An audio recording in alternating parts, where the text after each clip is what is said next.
শিঙিমাৰ প্ৰাথমিক স্বাস্থ্য কেন্দ্ৰত অনুষ্ঠিত হয় দ্বিতীয় পৰ্যায়ৰ স্বাস্থ্য সেৱা উৎসৱ। এই উৎসৱটিত পৰ্যবেক্ষক হিচাপে উপস্থিত থাকে কঠীয়াতলী উন্নয়ন খণ্ডৰ খণ্ড উন্নয়ন বিষয়া স্বাতী পদ্ম শৰ্মা আৰু NMCHৰ চিকিৎসক ডক্টৰ বিনোদ ৰয়।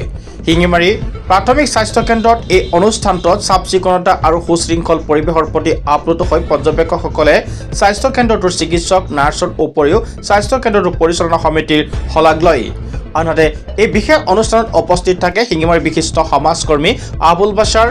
এই গাম্ভীৰ্যপূৰ্ণ অনুষ্ঠানত উপস্থিত থাকে শিঙিমাৰী বিশিষ্ট সমাজকৰ্মী আবুল বাছাৰ, চান মাহমুদ, মিৰাজুল ইছলামকে ধৰি স্থানীয় সচেতন ব্যক্তিসকল এই অনুষ্ঠানত উপস্থিত থাকে। আজি ইংৰাজী 21 নৱেম্বৰ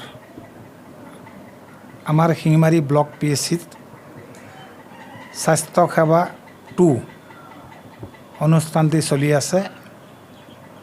ইয়াত আমাৰ এক্সটাৰ্নেল এক্সেছৰ হিচাপে ডক্টৰ বিনোদ ৰায় তেখেতে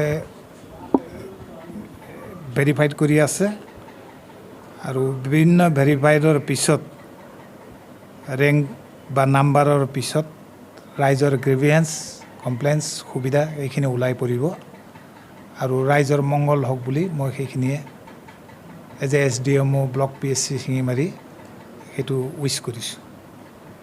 দিছোঁ সেইখিনি পৰিৱেশ আগত কিন্তু নাছিল, এতিয়া বহুত পৰিৱেশ ভাল হৈছে আৰু চিকিৎসা খুব ভালদৰে চলি আছে আৰু নাৰ্ছ ডক্টৰ সকলোৱে চিকিৎসাত মনোযোগ দি আছে আৰু যিখিনি আমাৰ ৰাইজে পাব লাগে উপযুক্ত গোটেই বস্তুখিনি আমাৰ ৰাইজে পাই আছে। ইয়াত কোনো ডিমোট কাৰো নাই, একদম ভালকৈ মানে এনেকুৱা অৱস্থাত চলি আছে যাতে আমাৰ অসমৰ ভিতৰত যেনে এটা ধুনীয়া এটা পৰিৱেশ ইয়াত আমাৰ শিঙিমাৰী PHCত দেখা গৈছে। হা, ইয়াত কি আপোনাৰ 24 ঘণ্টা চিকিৎসা সেৱা আগবঢ়ায় নেকি? গোটেই দিন গোটেই ৰাতি আমাৰ চিকিৎসা সেৱা চলি আছে। আমাৰ ডক্টৰখিনি আছেই, আমাৰ কোৱাৰ্টাৰত ডক্টৰ থাকেই, গতিকে আমাৰ গোটেই যিখিনি পহুতি আছে পহুতিখিনিও চিকিৎসা চলি আছে গোটেই ৰাতি গোটেই দিনে।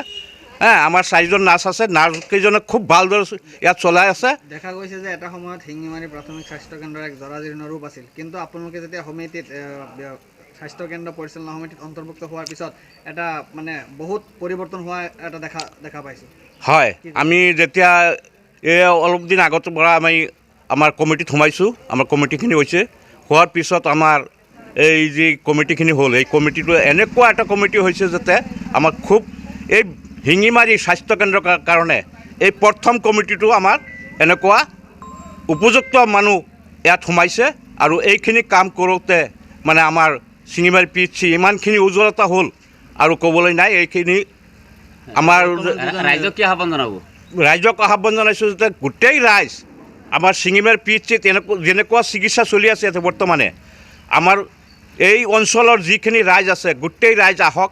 আমাৰ ভাল এটা চিকিৎসা আৰু ভাল এটা পৰিৱেশ আমাৰ হস্পিটেলত গঢ়ি তুলিছে, গতিকে আপোনালোকে আহক, আহি পেলাই আমাৰ ইয়াৰ